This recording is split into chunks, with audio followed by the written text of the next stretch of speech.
Nama kau Amoy. Saya pernah dah 51. Norek Getah. Menori kita. Sekarang tak kerja.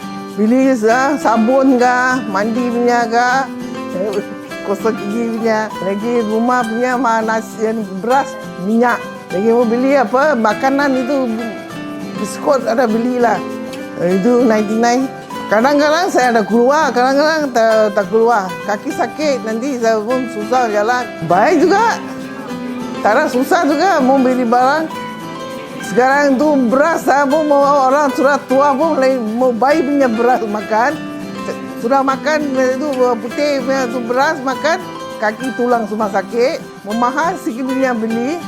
Darah tinggi, kencing manis sudah sampai. Barulah makan obat 4 bulan sudah. Lagi ni apa? Ni apa? Lawson.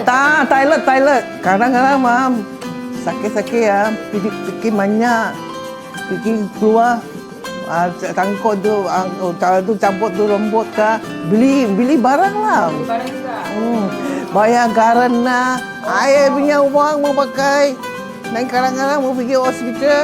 Sekarang saya itu mata pun operate, 2 mata pun operate loh. Tak tentulah.